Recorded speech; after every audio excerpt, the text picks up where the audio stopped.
Good morning, students.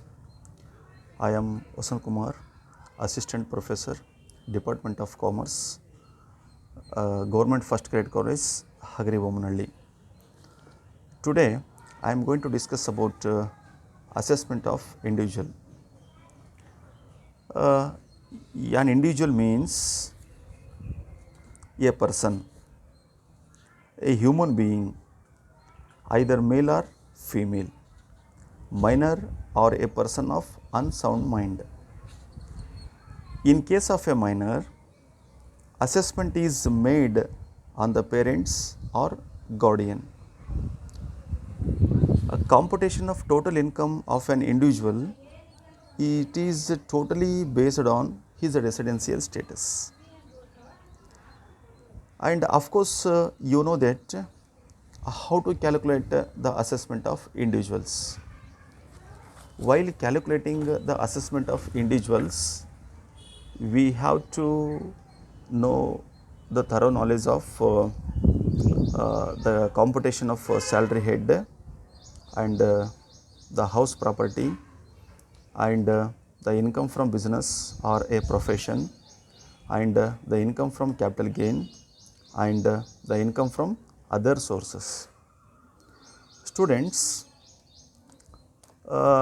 once again I am going to discuss about the assessment of individual.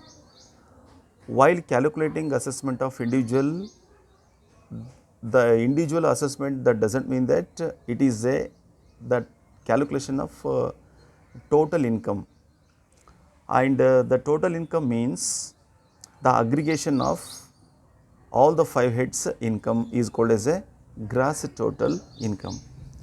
So that one is I am going to show with the format. So here is the format, this assessment of individual. So here the computation of the total income of a Mr. So and so person for the assessment year 2019-20. So here, as per as concerning to this one, the first head, that is the income from salary. So here, in case if the income from salary information it is given in the problem, we have to calculate the income from salary as we are already calculated in the income from salary head. So that the calculation of the income from salary should be taken outside the outer column. And after that, come to the second head, the income from house property. So this is also same as we already calculated under the head of income from house property. So here also going to calculate the same, that is the income from house property, that value should be taken outside or outer column. Same when we come to the income from business or profession, so that this is also as we calculated in that head, we should calculate and take the value in the outer column. And as the same income from capital gain also, you take the same outside, and the final the income from other sources also then take outside. So these are the 5 heads of the income tax, and this total of 5 heads income is called as a gross total income, that is GTI. After calculation of a gross total income, if any deductions are given, so such deduction should be deducted under the GTI, gross total income. The gross total income, after finding this gross total income, the deduction from under section 80C to 80U, all the deduction should be given under this, and after that we will get that is total taxable income. So this is the format of assessment of an individual. So as per as concerning to this format, then if you understand this format, then come to the numerical problem, that is the assessment of individual. See here,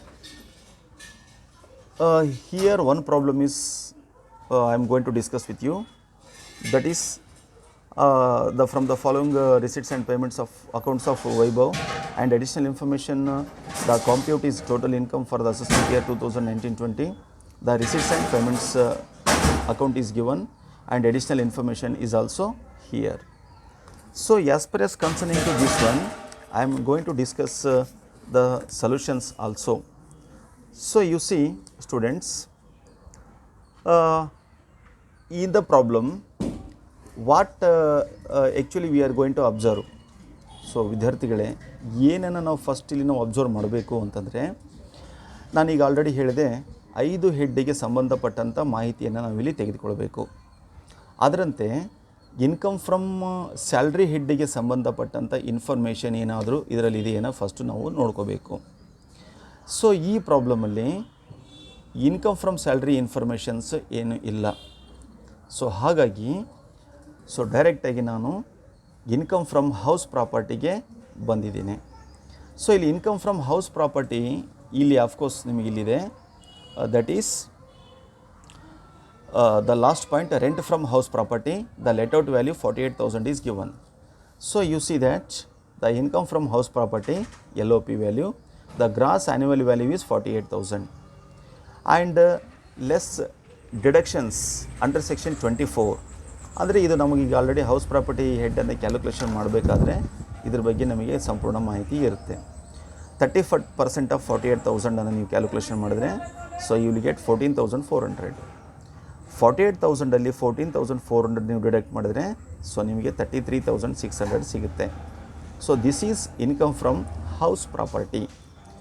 ಅದೇ ಥರ next ಬಂದಾಗಿಲ್ಲಿ income from house property ಆದಮೇಲೆ income from business or profession. So ಇಲ್ಲಿ consultation fee, visiting fee ಅಂತ ಕೊಟ್ಟಾಗ, so mister Vaibhav is a doctor. So ಹಾಗಾಗಿ ಇಲ್ಲಿ income from business ಬರಲ್ಲ, ಇನ್ಕಮ್ ಫ್ರಮ್ ಪ್ರೊಫೆಷನ್ ಬರುತ್ತೆ. ಸೊ ಹಾಗಾಗಿ ನಾನು ಎರಡನೇ ಬಂದಾಗ income from profession. So income from ಪ್ರೊಫೆಷನ್ನಲ್ಲಿ ಪ್ರಾಬ್ಲಮಲ್ಲಿ ಕೊಟ್ಟಿರ್ತಕ್ಕಂಥ ರಿಸಿಟ್ಸ್ ಸೈಡ್ ನೋಡ್ಕೊಳ್ರಿ, ಕನ್ಸಲ್ಟೇಷನ್ ಫೀಯಿಂದ ಇನ್ಕಮ್ ಬರುತ್ತೆ 2,60,000. So you see here consultation ಫೀದಿಂದ 2,60,000 ಬರುತ್ತೆ. ಅದೇ ಥರ ವಿಸಿಟಿಂಗ್ ಫೀ ಇದೆ, ಸೊ 40,000, ವಿಸಿಟಿಂಗ್ ಫೀ 40,000 ಇದೆ. ಅದೇ ಥರ ಥರ್ಡ್ ಒನ್ ಎಕ್ಸ್ರೇ ಫೀ ಇದೆ, ಎಕ್ಸ್ರೇ ಫೀ ರುಪೀಸ್ 1 lakh ಇದೆ. ಈ 3 ಇನ್ಕಮ್ಮು ಈ ಪ್ರೊಫೆಷನಿಂದ ಬರೋದ್ರಿಂದ ದ ಟೋಟಲ್ ಇನ್ಕಮ್ 4 lakhs ಆಯಿತು. ಸೊ ಈ ಪ್ರೊಫೆಷನ್ಗೆ ಏನಾದರೂ ಎಕ್ಸ್ಪೆನ್ಸಸ್ ಇದ್ದರೆ ಆ ಎಲ್ಲ ಎಕ್ಸ್ಪೆನ್ಸಸ್ಸನ್ನು ನಾವು ಇಲ್ಲಿ ಕಳ್ಕೋಬೇಕು. ಸೊ ದಟ್ ಈಸ್ ಪೇಮೆಂಟ್ ಸೈಡನ್ನು ನೋಡಿರಿ. So that is dispensary expenses 44,000 ಇದೆ. So that is you see here dispensary expenses 44,000. Like that the medical periodicals ಇದೆ, ಅಂದರೆ ಈ ತಮಗೆ ವೃತ್ತಿಗೆ ಬೇಕಾಗಿರ್ತಕ್ಕಂಥ ಕೆಲವೊಂದು ಮ್ಯಾಗ್ಝಿನ್ಸನ್ನು ತರಿಸಿದ್ದು 1,600. ಸೊ 1,600 ನಾನು ತೊಗೊಂಡಿದ್ದೀನಿ. ಅದೇ ಥರ ಸ್ಯಾಲ್ರಿ ಟು ಸ್ಟಾಫ್ ಇದೆ, ತಮ್ಮ ಆಸ್ಪತ್ರೆಯಲ್ಲಿ ವರ್ಕ್ ಮಾಡ್ತಕ್ಕಂಥ ಸ್ಟಾಫಿಗೆ ಸ್ಯಾಲ್ರಿ ಕೊಟ್ಟಿದ್ದಾರೆ 1,20,000. I have taken the same 1,20,000. And thereafter, so ಇದರಲ್ಲಿ ಅದು ಬಿಟ್ಟರೆ ಬೇರೆ ಯಾವುದೂ ನಮಗೆ ಇದು ಅಪ್ಲಿಕೇಬಲ್ ಆಗೋದಿಲ್ಲ ಈ ಪ್ರೊಫೆಷನ್ ಎಕ್ಸ್ಪೆನ್ಸಸ್ಗೆ. ಸೊ ಹಾಗಾದರೆ ದೇರ್ ಆಫ್ಟರ್ ಅವರಿಗೆ ಪರ್ಸನಲ್ ಸಂಬಂಧಪಟ್ಟಂಥದ್ದು ಇಲ್ಲಿ ಏನಾದರೂ ಇತ್ತಂದರೆ, ಪ್ರೊಫೆಷನಿಗೆ ಸಂಬಂಧಪಟ್ಟಂಥ ಏನಾದರೂ ಇತ್ತಂದರೆ, ಸೊ ಅದನ್ನು ನಾವಿಲ್ಲಿ ತೊಗೋಬೇಕು. ಇಲ್ಲಿ ಅಡ್ಜಸ್ಟ್ಮೆಂಟಲ್ಲಿ ನೋಡಿರಿ, ನಿಮಗೆ depreciation allowable as per the rule is 10,000 ಇದೆ. ಸೊ ದಟ್ ಡಿಪ್ರಿಷಿಯೇಷನ್ ಇಕ್ವಿಪ್ಮೆಂಟ್ಸಿಗೆ, ಮೆಡಿಕಲ್ ಇಕ್ವಿಪ್ಮೆಂಟ್ಸಿಗೆ ಅಂತ ಅಂದ್ಕೊಂಡು, ಸೊ ಅದನ್ನು ಇಲ್ಲಿ ತೊಗೊಂಡಿದ್ದು ಡಿಪ್ರಿಷಿಯೇಷನ್ ರುಪೀಸ್ 10,000. ಸೊ ಅದೇ ಥರ ನಮ್ಮ ಅಕೌಂಟಲ್ಲಿ ಕಾರ್ ಎಕ್ಸ್ಪೆನ್ಸಸ್ ಇದೆ, ಆ ಕಾರ್ ಎಕ್ಸ್ಪೆನ್ಸಸ್ಸು ಕೂಡ ಅವ್ರ ಪ್ರೊಫೆಷನಿಗೆ ಸಂಬಂಧಪಟ್ಟಿರೋದ್ರಿಂದ, so 12,000 car expenses I have taken here 12,000. So that the total income from profession is 4 lakh. The total expenses of the profession is 1,87,600. 4 lakh income only 1,87,600 ಅನ್ನು ಡಿಡಕ್ಟ್ ಮಾಡಿದರೆ 2,12,400 ಸಿಗುತ್ತೆ. This is income from profession. So second head ಮುಗೀತು. ಈಗ next ಹೆಡ್ಡಿಗೆ ಬರೋದಾದರೆ income from other source, capital gain ಇದ್ದರೆ ಬರಬೇಕು first business ಆದ ತಕ್ಷಣ. ಸೊ ಕ್ಯಾಪಿಟಲ್ ಗೇನಿಗೆ ಸಂಬಂಧಪಟ್ಟಂಥ ಇನ್ಫಾರ್ಮೇಷನ್ ಈ ಪ್ರಾಬ್ಲಮಲ್ಲಿ ಯಾವುದೂ ಇಲ್ಲ. ಹಾಗಾಗಿ ನಾನು ಡೈರೆಕ್ಟಾಗಿ ಇನ್ಕಮ್ ಫ್ರಮ್ ಅದರ್ ಸೋರ್ಸಸ್ಸಿಗೆ ಬಂದಿದ್ದೀನಿ. ಸೊ ಈ ಇನ್ಕಮ್ ಫ್ರಮ್ ಅದರ್ ಸೋರ್ಸಸ್ಸಲ್ಲಿ ನಿಮ್ಮ ಪ್ರಾಬ್ಲಮಲ್ಲಿ ರಿಸೀಟ್ ಸೈಡ್ ಇದೆ ನೋಡಿರಿ, winning from lottery net amount 70,000 ಇದೆ. So that is income from other ಸೋರ್ಸಸ್ಸಲ್ಲಿ winning from lottery net amount ಇದೆ. ದಟ್ ನೆಟ್ ಅಮೌಂಟನ್ನು ನಾವು ಗ್ರಾಸ್ ಅಮೌಂಟನ್ನು ಮಾಡಿಕೊಂಡಾಗ, so that is 70,000 into 100/70, then you will get 1 lakh. So that is only this is the income from other sources. So ಹಾಗಾಗಿ ಈಗ ನಮಗೆ income from salary ಪ್ರಾಬ್ಲಮಲ್ಲಿಲ್ಲ, ಅದನ್ನು ಬಿಟ್ವಿ. ಇನ್ಕಮ್ ಫ್ರಮ್ ಹೌಸ್ ಪ್ರಾಪರ್ಟಿ ಇದೆ. ಸೊ ಇನ್ಕಮ್ ಫ್ರಮ್ ಹೌಸ್ ಪ್ರಾಪರ್ಟಿಯಿಂದ 33,600 ಇದೆ. Income from ಪ್ರೊಫೆಷನಿಂದ ನಮಗೆ so 2,12,400 ಇದೆ. ಇನ್ಕಮ್ ಫ್ರಮ್ ಕ್ಯಾಪಿಟಲ್ ಗೇನ್ ಇಲ್ಲ. ಇನ್ಕಮ್ ಫ್ರಮ್ ಅದರ್ ಸೋರ್ಸಸಲ್ಲಿ 1 lakh ಇದೆ. ಈ ಮೂರು ಹೆಡ್ಡನ್ನು ಟೋಟಲ್ ಮಾಡಿದಾಗ ನಮಗೆ ಸಿಕ್ಕಿದ್ದು ಎಷ್ಟು ಅಂದರೆ 3,46,000. So this is gross total income. Clear? Gross total income. ಇದರಲ್ಲಿ ನಾನು ಆಲ್ರೆಡಿ ಫಾರ್ಮ್ಯಾಟನ್ನು ಎಕ್ಸ್ಪ್ರೆಷನ್ ಮಾಡಬೇಕಾದ್ರೆ ನಿಮಗೆ ಹೇಳಿದೆ students, less deduction under section 80 C to 80U ಏನೇನದವು ಎಲ್ಲ ತೊಗೋಬೇಕಂತ. ಸೊ ಇದರಲ್ಲಿ ಯಾಸ್ ಇನ್ ದ ಪ್ರಾಬ್ಲಮನ್ನು ಸರಿ ನೋಡಿಕೊಂಡ್ರೆ ನೀವು ಇಲ್ಲಿ ಏನೇನು ಇನ್ಫಾರ್ಮೇಷನ್ ಸಿಗುತ್ತೆ ಅಂತ ನಿಮಗೆ LIC ಪ್ರೀಮಿಯಮ್ ಇದೆ, ದಟ್ ಈಸ್ 80C ಇದರಲ್ಲಿ ಬರುತ್ತೆ 24,000. ಪ್ರೀಮಿಯಮ್ ಆನ್ ಮೆಡಿಕ್ಲೇಮ್ 80D ಇದೆ ನಿಮಗೆ. ಸೊ ದಟ್ ಈಸ್ ಆ 80Dದಲ್ಲಿ ಇದನ್ನು 12,000 ತೊಗೋಬೇಕು.